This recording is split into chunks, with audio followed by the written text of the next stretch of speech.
찬양 감사합니다. 함께 우리가 찬양을 드릴 수 있다는 것이, 함께 또 예배 드릴 수 있다는 것이 얼마나 감사한 일인지 모르겠습니다. 우리가 하나님을 알게 되면, 우리가 하나님이 어떤 분이신지 우리 정말 경험하게 되면 우리는 찬송하지 않을 수 없는 것이죠. 좀 전에 찬양을 들으면서 주의 인자하심이 생명보다 낫다 이렇게 이야기를 했는데, 그 말이 무슨 말일까 앉아서 생각을 했습니다. 하나님의 인자하심, 나를 향한 사랑, 그게 생명보다 낫다. 그것이 얼마나 큰지 알게 된 사람들은 노래하지 않을 수 없는 것이죠. 오늘도 우리가 그동안 한 2달여에 걸쳐 살펴봤던 사도신들의 고백 이야기를 좀 마무리할까 합니다. 그동안 여러분과 함께 나누고 싶었던 것은, 여러분이 좀 알았으면 좋겠다 싶었던 것은, 하나님이 누구신지 여러분이 좀 아셨으면 좋겠다. 그것이 제 소망이었습니다. 하나님이 누구신지 정말 우리가 알게 될 때, 하나님이 누구신지 참으로 우리가 알게 될 때, 우리의 삶은, 우리의 매일은 바뀔 수밖에 없는 것이죠. 우리는 하나님 그분이 누구신지 살폈습니다. 우리를 처음부터 사랑하신 분, 그리고 끝까지 사랑하실 분, 그분이 우리 아버지 되신 하나님이셨죠. 스스로 주인이 되고자 하나님을 거역한 우리 죄인들을 찾아오신 분, 그분이 우리가 믿는 하나님, 예수님이셨습니다. 우리의 죄를 대신 지시고 제물이 되어서 돌아가신 우리들의 구원자, 우리들의 왕, 그분이 우리 예수님이었습니다. 우리와 함께 다시 사시기 위하여 부활하신 분, 이 주의를 우리에게 허락하신 분, 그분이 우리 예수님이셨고요. 하나님 보좌 우편에 앉으셔서 우리를 오늘도 잘 아시며, 우리를 오늘도 긍휼히 여기시며 우리를 위하여 간구하시는 분, 오늘도 하늘에 속한 모든 신령한 복 우리에게 내려주시기를 간절히 원하시는 분, 그분이 우리가 믿는 예수님이셨습니다. 반드시 다시 오셔서 우리 눈물 닦아주시며 우리를 정금과 같이 만드시고 우리를 보석보다 더 빛나는 그리스도의 신부로 세우기를 원하시는 분, 그분이 우리 예수님이셨습니다. 서로 다른 우리, 이렇게는 하나 될 수 없는 우리들을 연결하고 함께 빚어가셔서 교회 되게 하시는 분, 참으로 하나님의 가족 되게 하시는 분이 우리 성령 하나님이셨습니다. 그 하나님을 우리가 알게 되면, 그리고 우리가 그 하나님을 만나게 되면 우리 삶은, 우리들의 매일은, 우리들의 예배는 바뀌게 되는 것입니다. 이제 그 마지막에서 저는 여러분에게 아주 오래된 질문들, 누구나 들어봤을 질문들 한 가지 드리고자 합니다. 여러분은 구원받은 사람들입니까? 여러분은 그 구원의 확신을 가지고 있는 사람들입니까? 여러분의 죄는 용서받았고, 여러분은 부활의 소망을 가졌으며, 여러분은 영원한 생명을 소유한 사람들입니까? 그 질문 앞에 여러분 정말 주저함 없이 아멘이라고 대답할 수 있는 사람들입니까? 계속 물으니까 그렇죠. 저는 우리 뒤에 있는 아이들처럼, 그리고 우리 주일학교 새순 어린이들처럼 교회에서 태어나서 교회에서 자랐습니다. 태어난 지 6개월쯤 됐을 때 유아 세례를 받았고 주일학교를 열심히 다녔습니다. 암기력이 떨어져서 암송대회는 항상 꼴찌를 냈는데, 그래도 성경 퀴즈 대회는 항상 1등이었습니다. 연극이며 찬양이며 교회 임원회, SFC, 지구위원까지 교회에서 하는 온갖 활동들 다 하는, 교회에서도 칭찬받고 또 사회에서도 칭찬받는 그런 아이였습니다. 제가 지금 제 자랑하는 거 아닙니다. 오해하지 말고 들으셔야 됩니다. 무슨 이야기를 하고 싶은 것입니까? 그런데요, 그런 제게 구원의 확신이 없었습니다.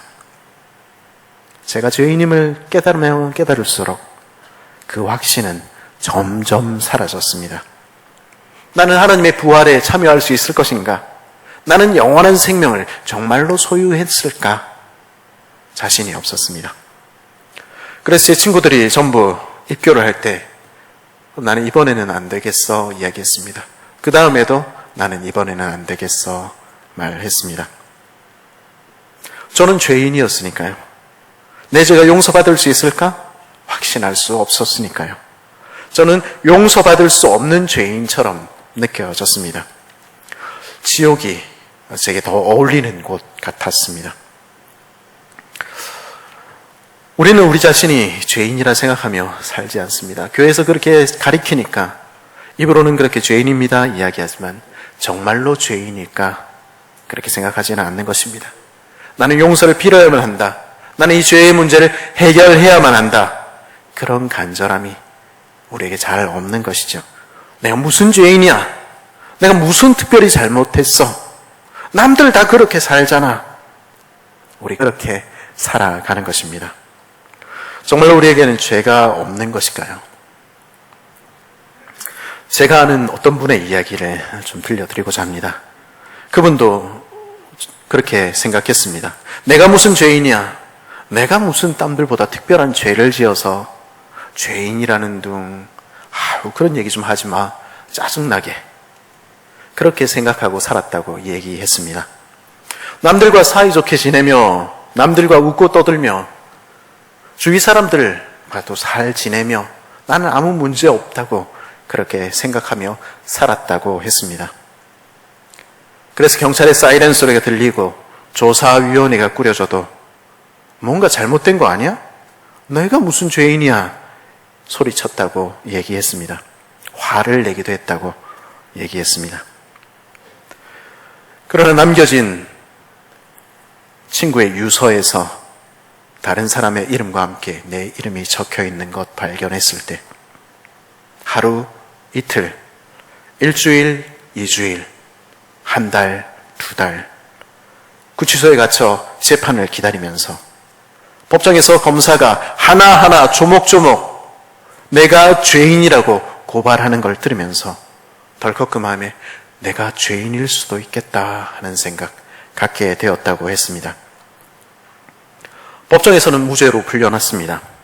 세상법으로는 처벌받지 않았습니다.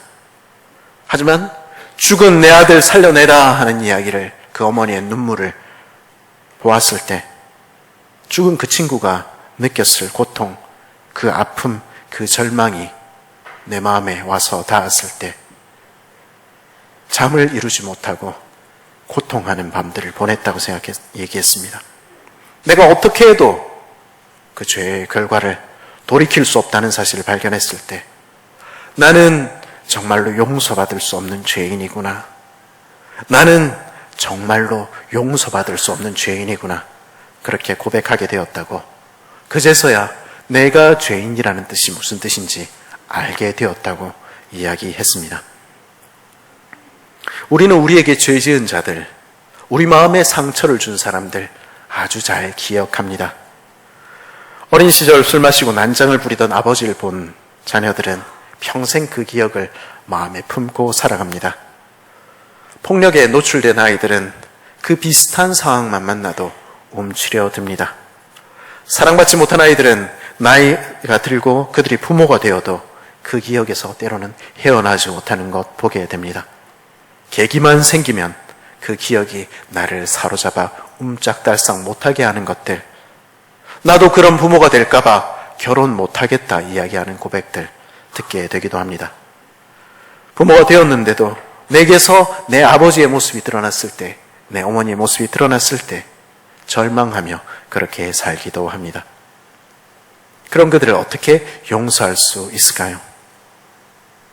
그런데요, 더 무서운 사실은요, 그 모습이 내 이야기일 수 있다 하는 것입니다. 내가 나도 모르는 사이에, 내가 알지 못하는 사이에, 내가 남들처럼 살았다고 이야기하는 사이에 누군가도 상처를 받고 누군가도 고통할 수 있다는 이야기입니다. 그들만 죄를 지었습니까? 아니요. 우리 또한 죄인입니다. 네가 바로 그 사람이야. 다윗을 향해서 선지자 나단이 그렇게 소리치기까지 다윗은 자신이 죄인이라고 추호도 생각지 않았습니다. 우리가 지은 죄들이 기억나기까지, 우리가 죄 지은 자들이 어떻게 느꼈을지 그것들이 내 마음에 사무치기까지, 심판대 앞에 서기까지 우리는 죄인이라고 인정하지 않는 것입니다. 제가 그렇게 저의 구원에 대해서 고민하고 있을 무렵에 교회 중등부 선생님께서 제게 책을 한 권 선물해 주셨습니다. 그때까지 제가 선물 받았던 책 중에 제일 두꺼운 책이었는데요. 러시아의 대문호인 톨스토이가 쓴 부활이라는 소설이었습니다. 그 내용은 이런 것입니다. 교회에서도 사회에서도 모두에게 존경받는 네홀리도프라는 공작이 있었습니다. 근데 이 사람이 어느 날 재판에 배심원으로 참여하게 되었습니다. 살인 혐의를 받고 있는 카추샤라는 매춘부의 재판이었습니다. 매춘부인데 자신을 강간하려는 사람을 밀치다가 죽였다는 것입니다. 어떻게 그게 죄가 되냐? 그런데 재판이 진행되면서 이 공작은 그 매춘부가 낯익은 얼굴이라는 것을 발견하게 되었습니다. 실은 자신이 젊은 시절 하룻밤 겁탈하고 버렸던 하녀였다는 사실을 알게 된 것이죠. 그리고 젊은 공작이 지나간 후 임신한 그녀를 그 가족들이 내쫓아버렸고 살 길이 막막해진 그녀가 흘러간 곳이 매춘부였고 그곳에서 그는 범죄를 저질렀고 이제 재판석에 서게 되었다는 것을 보게 된 것입니다. 그 공작은 그전까지 그 사실을 까맣게 전혀 알지 못했습니다. 그러나 밝혀진 진실 앞에서 그는 자신이 죄인이라는 것을 알게 되었습니다. 다른 사람들은 모두가 그건 과거에 오래전에 수십 년 전에 일어난 일이잖아 이렇게 이야기를 했습니다. 그 일을 들추어내면 네 지위와 네 평판은 어떻게 되니? 교회에서는 어떻게 나아갈 수 있니? 그렇게 이야기했습니다. 그러나 그 네홀리도프 공작은 그 죄가 여전히 내 앞에 있다는 것을 발견했습니다. 그리고 그 죄의 문제를 해결해야만 하겠다고 생각했습니다. 그래서 내가 죄인이라고 그 카추샤를 풀어달라고 그는 단언하기 시작했습니다. 그러나 재판부는 받아들이지 않지요. 그리고는 그녀를 시베리아 형무소로 보내게 됩니다. 공작은 그 시베리아까지 그녀를 따라 갑니다. 이 소설에서 톨스토이는 묻고 있는 것입니다. 우리의 죄는 용서받을 수 있는 걸까? 새롭게 태어나는 부활이 정말로 가능할까? 우리는 정말로 영원한 생명을 누리며 살 수 있을까? 그 시베리아 유형지에서 그 공작은 복음서의 말씀들 속에서 그 대답을 찾게 됩니다. 우리가 읽은 누가복음 7장 36절은 이런 말로 시작합니다. 한 바리새인이 예수께 자기와 함께 잡수시기를 청하니 이에 바리새인의 집에 들어가 앉으셨을 때에 일상적인 이야기죠. 바리새인은 예수께 자기와 함께 잡수시기를 청했고 예수님은 그 초청에 응해서 그 바리새인의 집에 들어가 앉으시고 그와 함께 식사를 하셨다는 이야기입니다. 무심히 그렇구나 할 수 있는 이야기죠. 그렇지만 다시 한번 생각해 보십시오. 이게 그냥 그런 이야기입니까? 이 본문이 이야기하는 건 무엇입니까?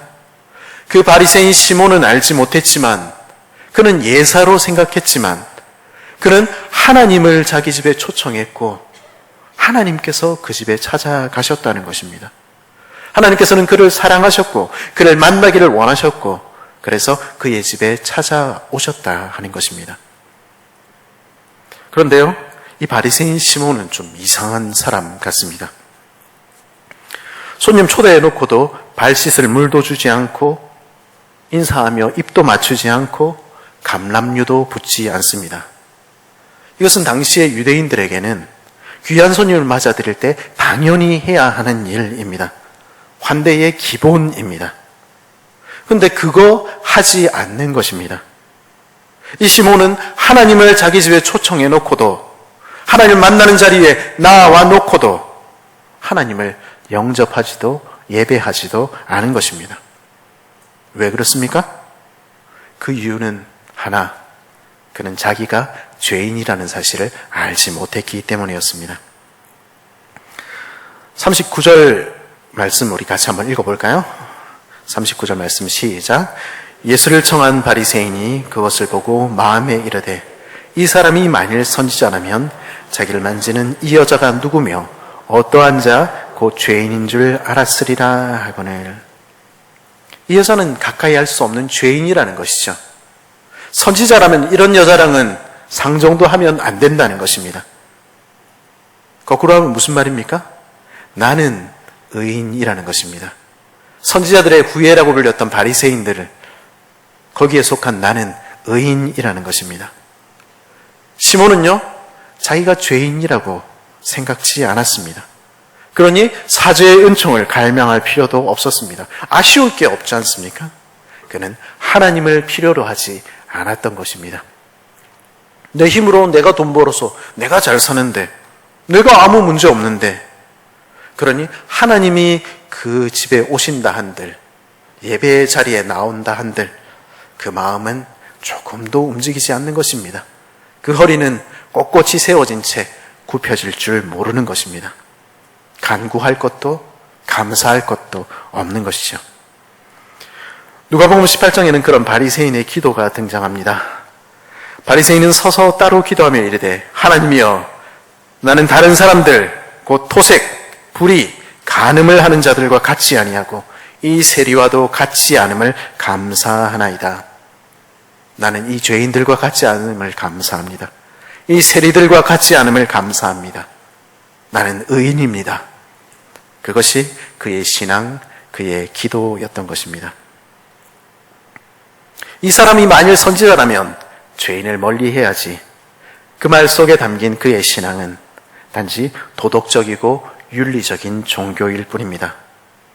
어떻게 하면 세상 사람들에게 비난받지 않고 어떻게 하면 사람들에게 인정받으며 살 수 있을 것인가? 그게 신앙의 모든 것이라고 생각한 것입니다. 그래서 그는 타인과 비교하면서 살았고 교회 안에서도 좀 더 도덕적인, 그러나 여전히 세상의 기준 가지고 그렇게 살아온 것입니다. 매주 교회 갔고요, 매주 금식했고요, 매주 헌금했고요, 매주 정해진 종교의 의무들을 감당하며 살았습니다. 그러면서 그렇지 못한 사람들 비난하면서 이게 하나님 잘 믿는 거라고, 이게 예수 믿는 거라고 그렇게 착각하고 살았던 것입니다. 하나님이 누구신지 조금도 알지 못하면서 죄인들을 찾아오시는 그분의 은혜가 무엇인지 조금도 알지 못하면서도 그렇게 평생을 나는 신앙생활 한다, 나는 하나님을 잘 믿는다, 그렇게 지낼 수도 있는 것입니다. 그러면서도 나는 저 죄인들과 같지 않은 의인입니다, 이렇게 살 수도 있는 것입니다. 그 결과는 무엇입니까? 그래서 그는 하나님 앞에서도, 하나님께서 그 집을 찾아오셨어도 그 앞에 엎드리지도 그를 맞아들이지도 못했습니다. 하나님을 사랑하지도 하나님께 감사하지도 않았습니다. 나는 저 죄인과는 달라, 나는 누구와는 달라, 나는 이런 것들을 하고 있어. 그는 그 눈이 가리워진 채 그 부에, 그 지위에, 그 재산에, 그 교회에서의 직분에, 혹은 그가 하는 그 행위들에 그 눈이 가려져서 자기 영혼이 지금 하나님을 만나고 있는지, 자기 영혼이 하나님 앞에 서 있는지 그것 묻지 않았던 것입니다. 그는 자기 영혼이 죽어가고 있는데도 알지 못했던 것입니다.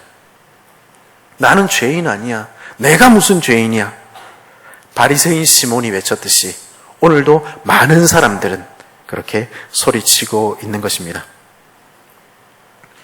오늘 본문 42절은 우리에게 뭐라고 이야기합니까? 갚을 것이 없으므로, 갚을 것이 없으므로 이렇게 이야기하고 있습니다. 우리에게는 갚을 것이 없다는 것입니다. 우리는요, 파산 상태라는 것입니다.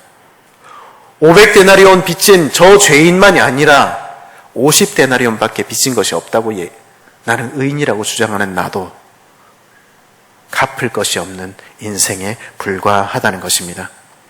사람들 사이에서 그 기준으로 나는 그래도 괜찮은 인생 아닌가 이야기하는 우리조차도 자신의 문제에 해결할 수 없는 죄인에 불과하다는 것입니다. 그러나 그는 그 사실 보지 않았고 듣지 않았고 깨닫지 않았습니다. 그래서 주님의 음성을 듣고도, 하나님이 사랑하셔서 그의 집에 찾아가셨는데도, 하나님께서 사랑하셔서 예배의 자리에 불러 앉히셨는데도 그분을 만나지 못했다는 것입니다. 그는 죄인을 찾으시는 주님, 오늘도 우리를 만나시기를 갈망하시는 주님, 그 주님을 뵙지 못한 것입니다. 그래서 그의 이야기는 비극으로 끝나고 말았습니다. 바리새인에 관한 누가복음 18장의 말씀은 이런 말로 끝이 나지요.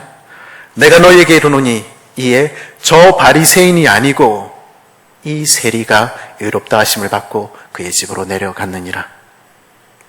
오늘도 말씀하십니다. 사함을 받은 일이 적은 자는 적게 사랑하느니라. 그는 사함을 받은 것이 적었습니다. 성경에서 이 적었다는 말씀은 부정적인 이야기입니다. 없다는 이야기입니다. 그의 죄는 사함을 받지 못했습니다. 그는 자신에 갇혀서 나는 의롭다, 나는 의롭다, 나는 문제없다, 그것만 반복하고 되풀이하다가 하나님께서 주시기를 원하는 그 죄사함의 은혜도, 그 부활의 생명도, 영원한 삶도 맛보지 못한 채 그 이야기는 끝나버리고 말았던 것입니다. 죄인은 구원받지 못한 것입니다. 이 이야기가 오늘 이야기의 전부는 아닙니다. 오늘 이야기는 두 번째 사람이 등장합니다. 37절에 뭐라고 이야기하고 있죠? 그 동네에 죄를 지은 한 여자가 있어. 이 사람은 누구입니까? 죄인인 한 여인입니다.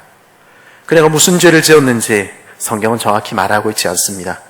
당시에 율락 여성들을 가리켜서 죄인이라 불렀던 사회적 관습으로 보아 율락 여성이었는지, 아니면은 전승이 전하는 대로 7 악령에 들린 마리아였는지, 아니면은 수절하지 않고 부자나 로마인들에게 죄취한, 그래서 죄인이라 불리는 사람이었는지 우리는 알 수 없습니다.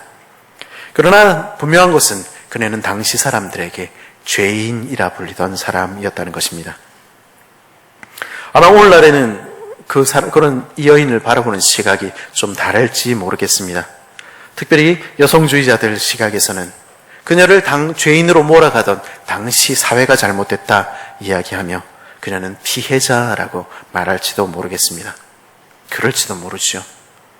그러나 그녀가 피해자이기만 했을까요? 아니면 당시 사람들이 이야기하듯이 가해자이기만 했을까요? 어쩌면 그녀는 둘 다였을지 모르겠습니다. 그녀의 사람들의 시각이 어떻든지 그녀는 돌스토이의 소설에 나오는 카츄샤가 그랬듯이 나 그렇게라도 살아남아야 했어 단언할 수 있을지 모르겠습니다. 자신을 받아들이지 않는 사회에 분노하며 그러다가 체념하며 그렇게 살아왔을지 모르겠습니다. 결국 그녀는 그 삶을 되풀이하며 자신의 삶은 변하지 않을 것이라 믿으며 내게는 구원은 없다 탄식하며 그렇게 살아가던 죄인이었을 것입니다. 그러다가 그녀는 자신에게 찾아오신 하나님 예수 그리스도를 만나게 되었습니다. 바리새인 시몬을 찾아오셨던 그 예수님께서 그녀에게도 죄인에게도 찾아오신 것입니다. 그리고 그 하나님 앞에서 그녀는 자신이 죄인임을 깨달았습니다. 내가 무슨 일을 해서가 아니라 내가 억울할지 모르지만 그러나 하나님 앞에서 자신의 죄가 무엇인지 그녀는 고백하게 되었던 것입니다. 인생이 주님을 만나게 되면, 인생이 참으로 살아계신 하나님 앞에 서게 되면 우리는 우리가 도무지 용서받을 수 없는 죄인이라는 것을 비로소 깨달을 수밖에 없습니다. 그 빛 앞에서 그녀는 나는 죄인 아니야 변명하지 않았습니다. 자신을 포장하기를 멈추었습니다. 그리고 자신이 죄인이라고, 내게는 아무 소망도 없는 죄인이라고 주님 앞에 엎드렸습니다. 주기도문에서 우리 주님께서는 우리 죄를 사하여 주옵시고 라고 가르치십니다. 이때의 죄라는 단어는, 이 헬라어 단어는 사실 빛이라는 뜻입니다. 우리 죄를 사하여 주옵시고 라는 이 말씀은 우리 빚을 탕감해 주옵시고 라는 말이랑 같은 말입니다. 그 빚이 너무 커서, 그 죄가 너무 커서 우리는 도무지 갚을 길이 없는 것입니다. 그래서 우리 예수님 비유에서 1만 달란트 빚진 자의 비유 나오지 않습니까? 1만 달란트 얼마입니까? 단순 계산하면 하루에 일당 10만 원으로 계산하면 6조입니다.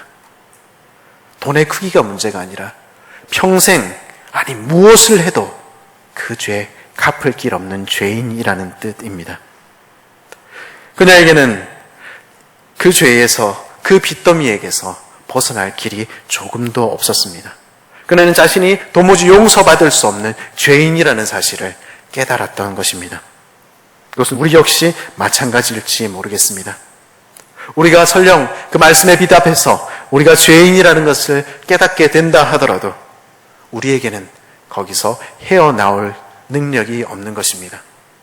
우리는 죄의 문제들을 보지 않습니까? 우리는 알고 있지 않습니까? 우리가 아무리 죄책감에 몸부림쳐도 그래서 이거 안 해야지, 내 삶이 달라져야지 결심하고 또 결심해도 우리는 노상 그 자리, 다시 그 자리, 죄인의 자리에 서 있는 것, 거기서 맴돌뿐인 것 우리는 알고 있지 않습니까? 우리는 죄를 용서받을 수 없는 것입니다. 그런 우리가 우리 구원을 위해서 할 수 있는 일이 무엇이 있을까요? 아무것도 없습니다. 그러기에 성경에 나타난 죄인들은 어떻게 합니까? 용서받을 수 없는 죄인들은 무엇 할 수 있습니까?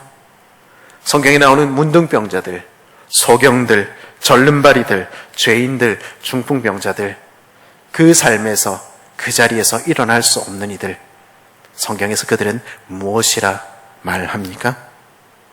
아무것도 할 수 없는 인생들, 죄인들이 할 수 있는 유일한 길, 유일한 것이 있습니다.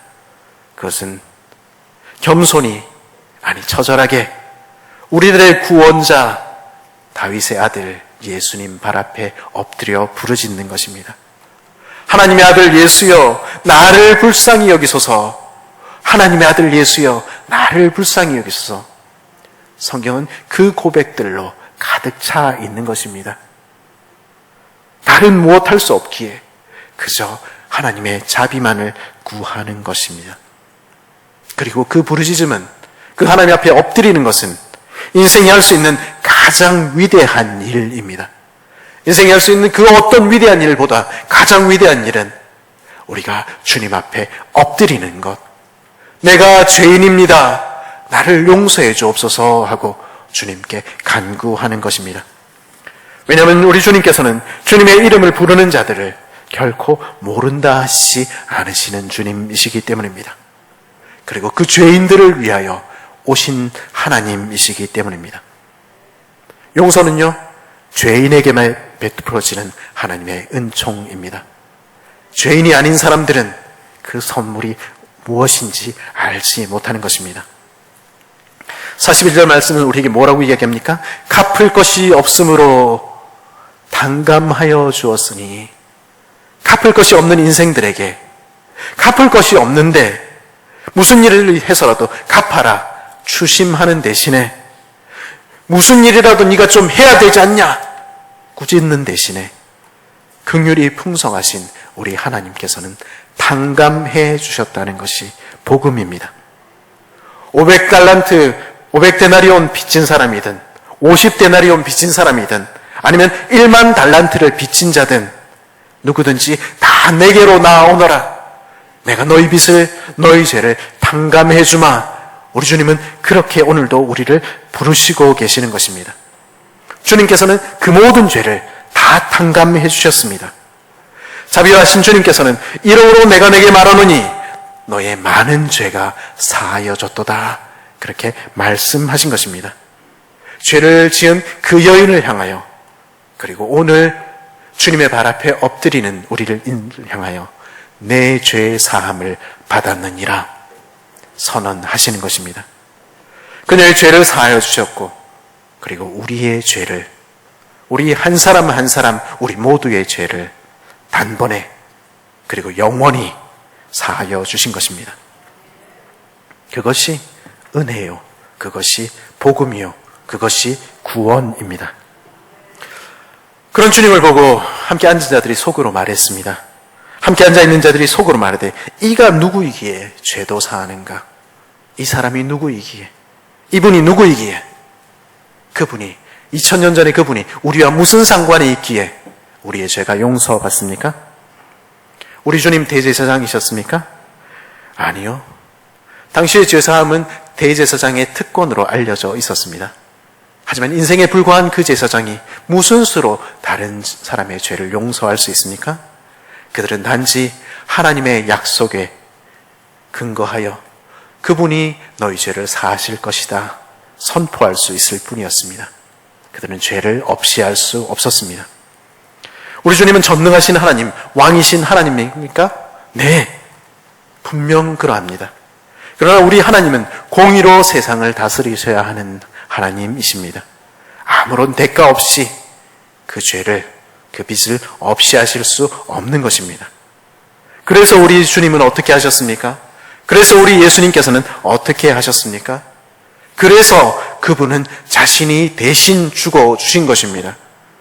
스스로를 제물로 바치신 것입니다. 우리를 대신하여 우리들의 구원자, 우리들의 왕, 긍휼의 하나님께서 죽으신 것입니다. 그리고 십자가에서 피를 흘리시며 그러나 웃으시며 우리에게 눈 마주치며 말씀하시는 것입니다. 네 죄의 사함을 받았느니라. 네 죄의 대가는 모두 내가 졌어. 네 문제는 이제 다 해결됐어. 너의 죄는 용서받았어. 그러므로 우리에게는 정죄함이 없습니다. 예수 그분께 나아가는 이들에게는 결코 정죄함이 없습니다. 왜냐하면 예수님께서 우리를 그렇게 용서하셨기 때문입니다. 갚을 것이 없는 우리 인생의 죄를, 나의 죄를 우리 주님 모두 탕감해 주셨기 때문입니다. 그 사실을 깨달은 사람은 하나님 앞에 허리를 꼿꼿이 세울 수가 없습니다. 그 사실을 깨달은 그 여인 어떻게 합니까? 그녀의 가장 귀한 보물, 아마도 어머니로부터 물려받았을 그 향유 옥합 주님 발 앞에 와서 깨뜨리는 것입니다. 그리고 울며 그 눈물로 주님의 발을 적시고 자신의 머리털로 그 발을 닦는 것입니다. 그 발에 어찌할 바를 몰라 그 발에 입 맞추고 향유를 붓는 것입니다. 자신의 많은 죄가 사해진 것을 알기에, 자신의 그 도무지 갚을 수 없는 그 빚이 탕감된 것을 알기에 그분께 감사하며 그분을 사랑하게 된 것입니다. 그리고 그 사랑을 표현할 길 없어 그 주님 앞에 엎드려 경배한 것입니다. 그 경배를, 그 엎드림을 우리는 다른 말로 무엇이라 하죠? 그것을 우리는 예배라고 부릅니다. 예배는요, 죄사함을 경험한 사람들만, 용서받은 죄인들만 드릴 수 있는 것이 예배입니다. 왜냐하면 예배는 그 용서를 경험한 사람들이 그 은혜에, 그 죄사함에 감격하여 울며 눈물로 그 발을 적시고 자기의 머리털로 그 발을 닦고 그 발에 입 맞추고 그 발에 향유를 붓는 것이기 때문입니다. 다른 사람들을 쳐다볼 수가 없는 것이죠. 날 구원하신 주님, 그 사랑에 감격한 사람들은 내 가장 소중한 것, 내 삶 전부, 내 관심 전부가 우리 주님께 집중될 수밖에 없는 것입니다. 그것이 예배입니다. 우리는 그렇게 예배하고 있는 사람들입니까? 그렇게 예배하는 그녀를 향해서, 그 발에 입 맞추고 향유를 붓던 그녀를 향해서 우리 주님 선포하셨습니다. 50절 말씀 같이 한번 읽어보겠습니다. 50절입니다. 시작. 예수께서 여자에게 이르시되 내 믿음이 너를 구원하였으니 평안히 가라 하시니라. 아멘. 내 믿음이 너를 구원하셨으니, 은혜로 죄사함 얻었을 뿐 아니라 죽었던 그녀가 이제 그 믿음으로 구원받았다고, 이제 부활하여 새 사람 되었다고 우리 주님 선언하신 것입니다. 평안히 가라 하는 그 다정한 말씀 속에는 우리는 이제 하나님께서 그 축복하시는 그 축복 속에서 이제 새 삶이, 영생의 삶이 시작된 것을 보게 되는 것입니다. 그리고 성령께서는 바로 그 일이 그날 그 여인에게만 일어난 일 아니라 우리에게도 일어나는 일이라고 말씀해 주시는 것입니다. 우리가 그분의 발 앞에 엎드리기만 하면 그분께 주님, 나는 죄인입니다, 나를 불쌍히 여기소서 말하기만 하면 주님께서는 우리 죄를 사하시고 우리에게 부활의 새 생명 주시고 영원한 생명으로 우리를 인도하실 것이라는 것입니다. 그녀에게 일어났던 그 일이 오늘 우리에게도 일어날 것이라고 우리 주님은 약속하시는 것입니다. 그리스도예수 안에 사랑하는 새순 가족 여러분, 우리는 구원받을 수 있을까요? 우리 죄는 용서받을 수 있겠습니까? 우리에게도 부활의 소망이 있겠습니까? 우리에게도 영생이 주어질 것입니까? 네, 물론입니다. 우리가 주 앞에 엎드려 주의 이름을 부르며 주님, 나는 아무 소망이 없는 죄인입니다, 나를 불쌍히 여기소서 우리가 주께 나아가기만 하면 주님께서는 오늘도 지금이라도 말씀하실 것입니다. 내 죄의 사함을 받았느니라, 내 믿음이 너를 구원하였으니 평안히 가라. 그리고 용서받은 자의 기쁨을, 부활의 새 생명을, 영생의 축복을 우리에게 허락하실 것입니다. 지금뿐 아니라 영원토록 변치 않는 그 소망을 우리에게 주실 것입니다. 정말입니까? 정말입니다. 우리는 우리가 읽는 이 오래된 이야기들이 어떻게 우리의 진리의 말씀이라는 것 깨달을 수 있습니까? 진리신 우리 성령께서 우리 귀를 열어주시고 우리 눈을 열어주실 때 우리는 이 이야기들이 진리의 말씀이구나 깨닫게 됩니다. 우리는 어떻게 이 진리의 말씀이 우리를 구원하는 복음이라는 것을 알게 됩니까? 이 사실은 정말이야, 너는 내 것이야, 오늘도 그 성령께서 내게 속삭여 주실 때 우리는 우리의 죄가 용서받았으며 우리가 하나님 자녀 되었다는 것을 알게 됩니다. 그리고 나의 이 이야기가 나를 위한 나의 구원의 복음이라는 사실을 믿게 됩니다. 우리는 어떻게 우리 믿음이 헛되지 않으며 우리가 떨어지지 않고 구원받을 것이라고, 천국에 이를 것이라고 믿을 수 있습니까? 오늘도 성령 하나님께서 내 곁에 계시며 나를 붙들고 계시다는 것을 아는 사람은, 성령께서 우리를 오늘도 만지고 계시다는 것을 경험하는 사람은 우리의 길을 우리가 다 마칠 것을, 그래서 그날 육체로 부활하여 주님을 뵙게 될 것을 소망할 수 있게 되는 것입니다. 우리는 어떻게 장차 얻기로 된 약속의 유업을 확실히 소유하게 될 것을 믿을 수 있습니까? 약속대로 선물로 우리에게 주신 성령을 배울 때, 주님과 함께 영생을 이곳에서 맛보며 살아갈 때 우리는 정말로 장차 약속된 그 유업을 반드시 얻게 될 것이라 믿을 수 있습니다. 그래야 그날 우리는 하나님의 영광의 찬송이 될 것입니다. 그 영광을 찬송하는 하나님의 백성, 하나님의 아들과 딸 되어 설 것입니다.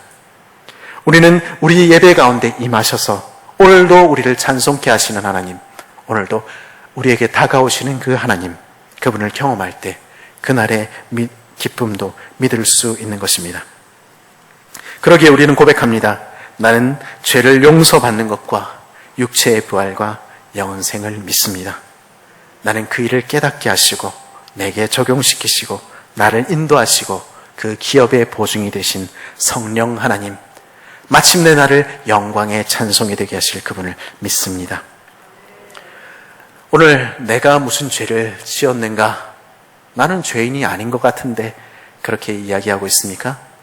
그런 분들에게는 하나님께서 자신이 죄인임을 깨닫게 해주시는 은혜가 임하기를 간절히 바랍니다. 죄의 짐에 눌려서 내가 어떻게 구원받을 수 있을까 고민하고 있습니까? 내 죄가 사하여졌느니라 말씀하시는 주님의 그 음성이 여러분의 귀에, 여러분의 마음에 와 닿기를 간절히 바랍니다. 우리가 부활의 소망 가진 사람들인 것, 산 소망 가지고 영원한 삶을 살아가며 영원한 생명 소망하는 자들인 것 정말로 알게 되기를, 믿게 되기를, 살아가게 되기를 간절히 바랍니다. 그 일을 이루실 우리 성령님만 믿습니다. 그렇게 이야기하며 우리 주께 의지하며 나아가는 우리의 예배 자리가 그런 고백들로 가득 채워지는 시간 되기를 간절히 바랍니다. 시간 같이 한번 기도하겠습니다.